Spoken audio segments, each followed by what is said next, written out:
একবার ভাই চিনি কম দিয়া লিগার দিয়ে একটা চা দেন।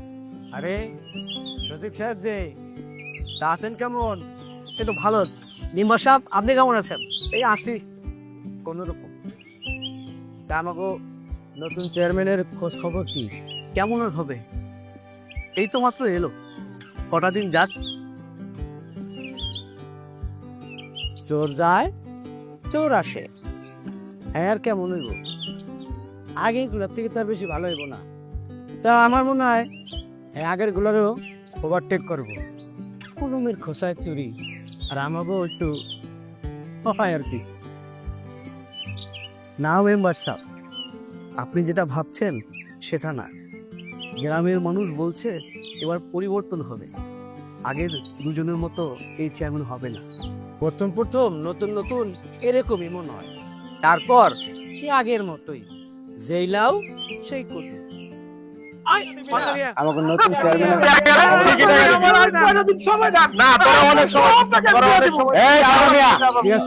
এদিকে আসো। ওয়ালাইকুম আসসালাম। আপনার ভাই ভালোই হলো। হ্যাঁ কি হয়েছে? এই হাসান মিয়ায় মাইয়ার বিয়ার কথা বলে 1 বছর আগে আমার কাছ থেকে 70,000 টাকা আনছিল। 1000টা সময় দেওয়া তার টাকা দেওয়ার কোনো নাম নাই।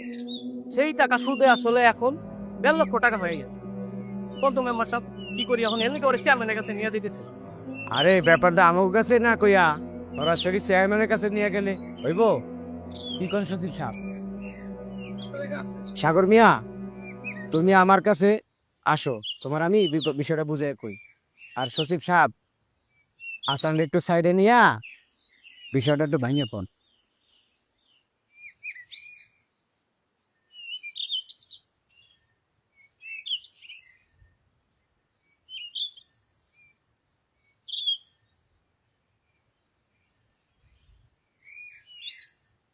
শোনো সাগর মিয়া। জি মেম্বার সাহেব। তুমি তো আমাকে নতুন চেয়ারম্যান ছিল না। হ্যাঁ, আগের গুলার থেকেও বেশি কঠিন। টাকা পয়সা ছাড়া সে এক পাও নড়ে না। তা আমি কইছিলাম কি, তুমি আমারে 1050 টাকা দাও, আমি চেয়ারম্যান দিয়া একটা বিচার সালিসের ব্যবস্থা করে দেই। তারপর সময় মতন সালিশ ডাকলে তুমি এসে বলে তোমার টাকা পাওয়ার ব্যবস্থা আমি করে দিই। এত টাকা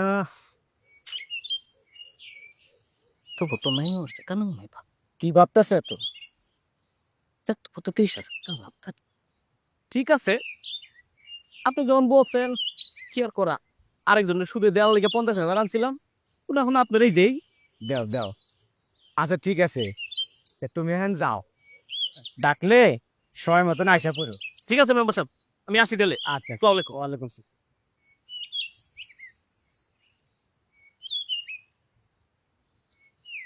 তুমি তো নতুন চেয়ারম্যানের ছিল না, উনি টাকা ছাড়া এক পাও নড়ে না।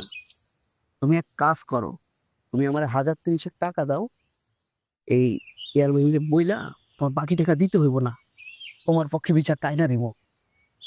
সচিব সাহেব, আপনি তো জানেন আমি তো আমি গরিব মানুষ, এত টাকা আমি কই পাবো কন?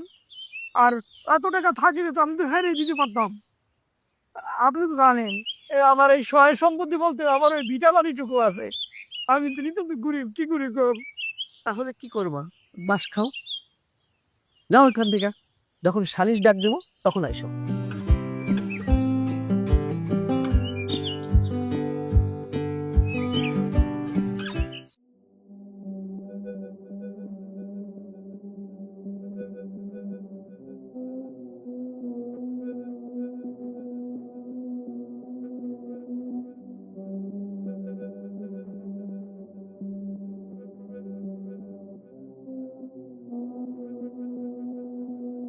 সালাম আলাইকুম।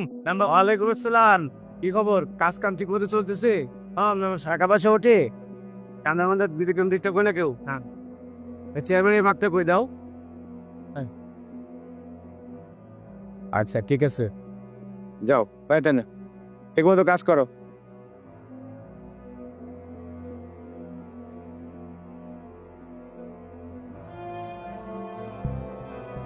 ভাই আপনার পিছন রাস্তার কাজটা আমারও দরকার। ওই আর নাজার তো কোনো খবর নাই, কাজটা তো আপনাকে দেবো, কিন্তু চেয়ারম্যান সাহেবকে তো আপনার কাজটা পাইয়ে দিতে হলে আপনাকে যে 5 লাখ টাকার মতো বলেছিলাম আমি, সেই লাখ 5 টাকা কি আপনি এনেছেন? আনছি তো, এই যে 1 2 3 4 5 এলাম 5 লাখ। 5,000 টাকা দিবে আর কাউকে দিবেন না কইলাম।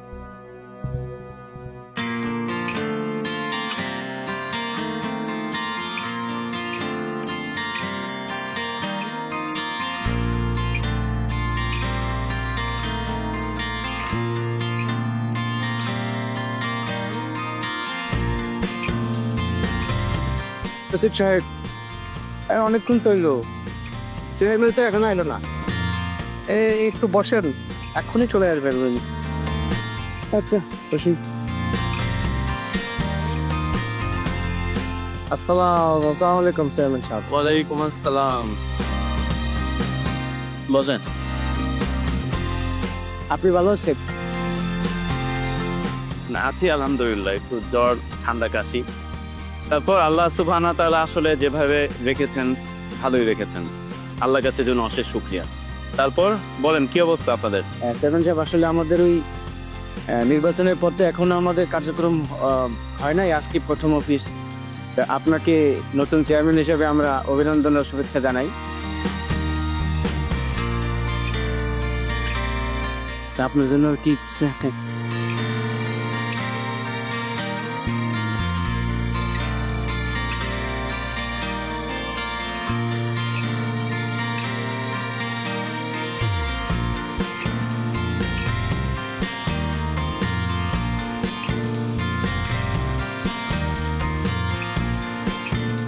বাহ, আসতে না আসতেই দেখছি উপহার দিয়ে দিয়েছেন। তো এত টাকা কিসের জন্য? না মানে ওই চা মিষ্টি এটা খাবো। চা মিষ্টি খেতে এত টাকা লাগে? এই মানে চেয়ারম্যান সাহেব আমি বুঝাই বলতেছি বিষয়টা। এই ধরেন ওই আমাদের উত্তরপাড়ার হাসান আর সাগরের সাথে একটা বিরোধ হয়েছে, সেটা স্বামীর জন্য 50,000 টাকা দিচ্ছে। আর ওই বাজারের প্রতি সপ্তাহের কালেকশন আমাদের সাদা ওঠে, শীত সাদার টাকা, এখানে 50,000 টাকা আছে, এগুলি আর কি। হ্যাঁ, আর ওই যে ওই পাড়ার শামীম, ঠিকাদার শামীম, সে ওই যে বাজারের পাশে ড্রেনের কাজটার জন্য ওই আপনার সময় যে দেখলাম যে ডেরেকা চলতেছে, হ্যাঁ ওইটা ছিল 5 লাখ টাকা ওই যে সুজিত সাহেব দিচ্ছিল। ঠিক আছে, তো সজু সাহেব একটা কাজ করেন, আপনি আগামীকাল একটা সালিশ ডাকেন, ঠিক আছে? তো সালিশ ডাকেন, ওখানে আপনি শাহিন সাহেব, হাসান সাহেব আর রনি সাহেব তাকে এখানে আসতে বলবেন। মেম্বার সাহেবও থাকবেন এখানে, আর হচ্ছে ইমাম সাহেবকে আমি নিজেই বলবো, ঠিক আছে? টাকাগুলো রেখে ইয়ে মানে চেয়ারম্যান সাহেব, আগের চেয়ারম্যান তো আমাদের একটু ভালো নজর রাখতো, সুনজর রাখতো। আশা করি আপনি একটু বেশি থাকবেন না। এই যে মানে চেয়ারম্যান সাহেব মানে বলছিলেন যে আমাদের এই বাঘের টাকাটা এই আগের চেয়ারম্যান তুই হাতে সত্যি দিয়ে দিত আর কি। আপনাদের ভাগের টাকা কালকে সালিশে আসেন, ওইখানে কথা বলবো আপনার সাথে এই ব্যাপারে, ঠিক আছে?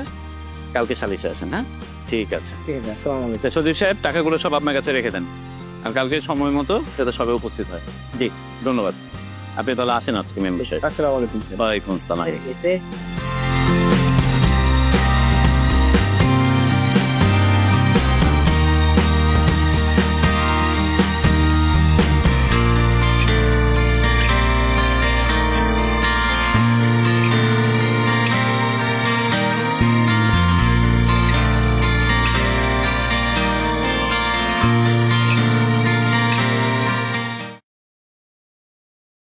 إذا زلزلت الأرض رجا وبست الجبال بسا فكانت هباء منبثا وكنتم أزواجا ثلاثة وأصحاب الميمنة ما أصحاب الميمنة وأصحاب المشأمة ما أصحاب المشأمة والسابقون السابقون.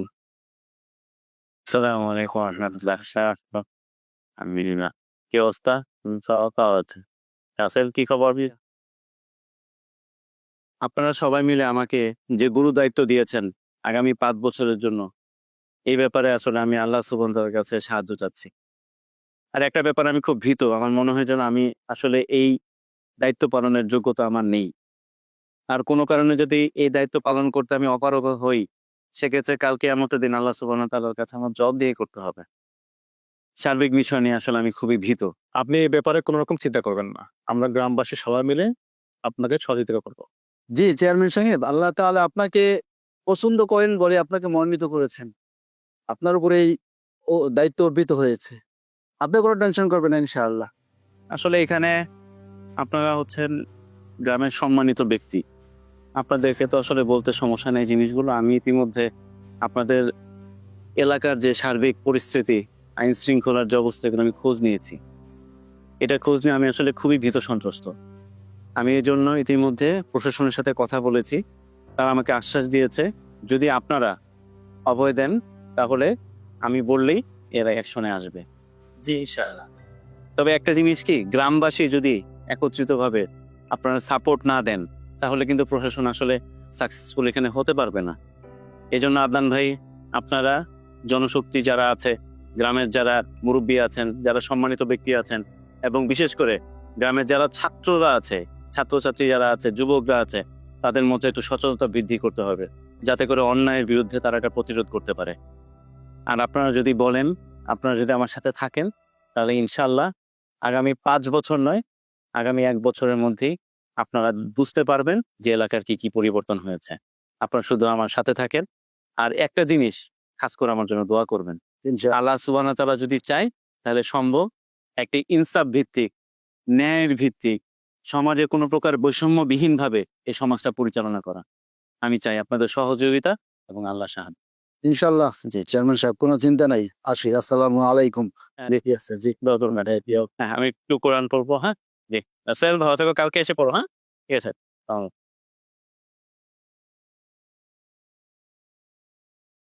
বিসমিল্লাহির রহমানির রহিম।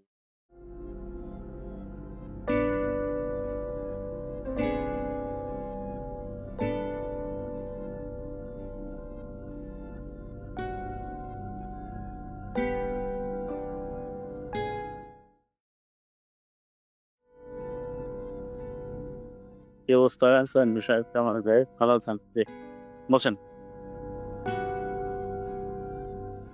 কি অবস্থা, আপনারা সবাই কেমন আছেন? দুঃখিত আমার আসতে একটু দেরি হয়ে গেল, অসুস্থ ছিলাম তাই। তো তারপর সচিব সাহেব শুরু করেন। সম্মানিত সুধী, নির্বাচন পরবর্তী সময়ে আজকে আমরা এই প্রথম সালিশে উপস্থিত হয়েছি। আজকের সালিশে সভাপতিত্ব করবেন আমাদের ইউনিয়নের চেয়ারম্যান, এবং এখানে আরো উপস্থিত আছেন আমাদের মসজিদের ইমাম ও খতিব, আরো উপস্থিত আছেন বিশিষ্ট সংগঠক ও সমাজসেবক আদনান জায়েদ। এখন আমাদের চেয়ারম্যান মহোদয় আজকে এই সালিশি শুরু করবেন। আচ্ছা, তাহলে আমরা সালিশ শুরু করতে পারি। কি ব্যাপার হাসান সাহেব, আপনি দাঁড়িয়ে আছেন কেন? এদিকে এসে বসেন। চেয়ারম্যান সাহেব, আমি গরিব দুঃখী মুখ্য মানুষ, আপনার মতো সম্মানিত ব্যক্তির পাশে আমার বসা কি ঠিক হইব? বসো, এখানে বসো।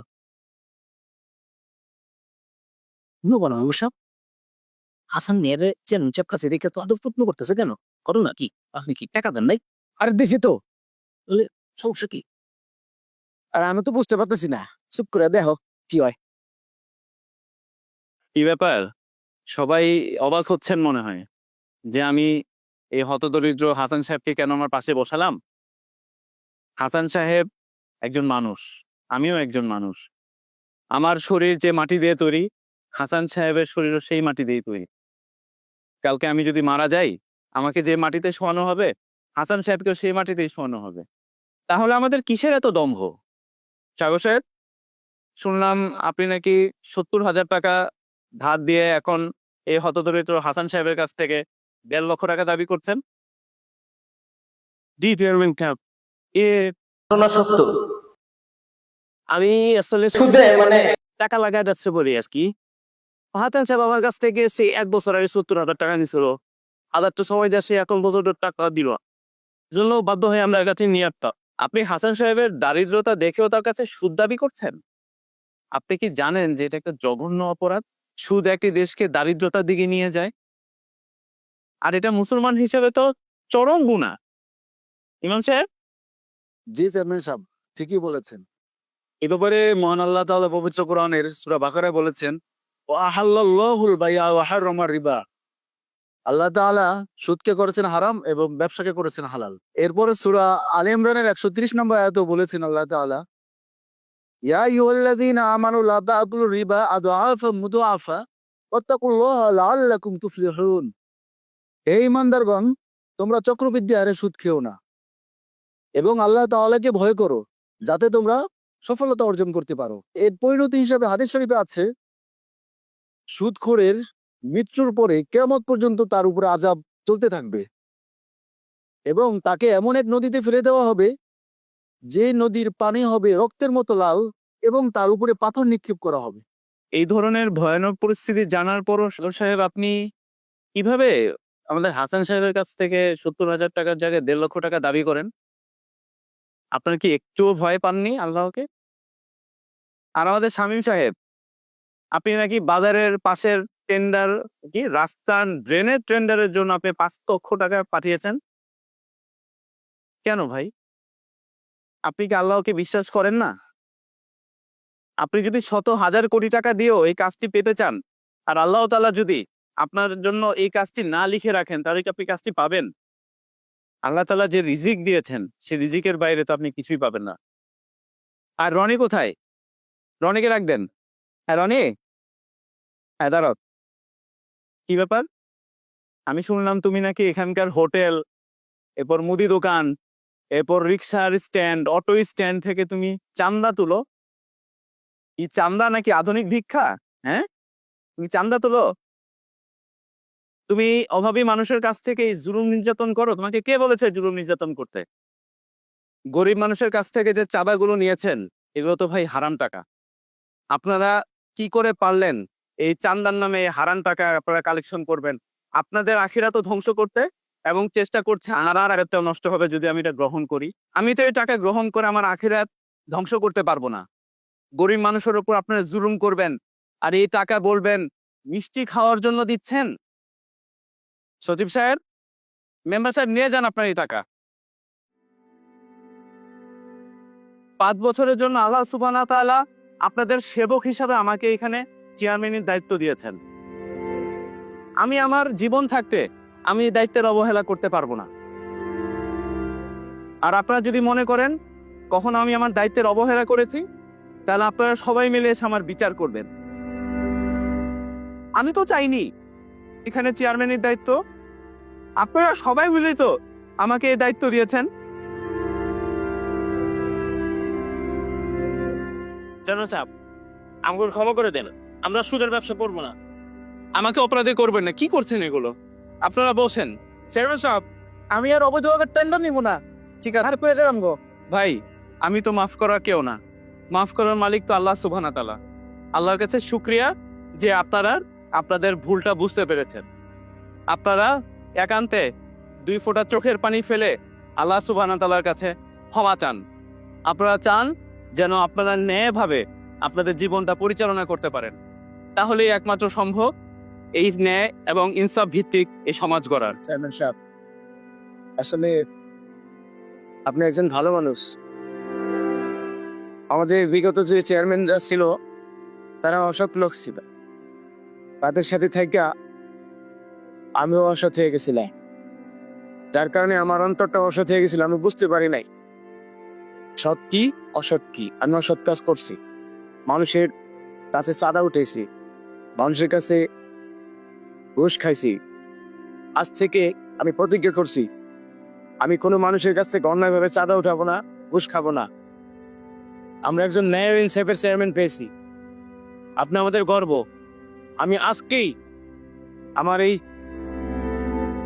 ভুলের মাসুল হিসেবে যার যার থেকে আমরা টাকা উঠেছিলাম সেই টাকা সবাইকে ফেরত দিয়ে আমি আবার আপনার ন্যায় ইনসাফের দলে যোগ দিলাম।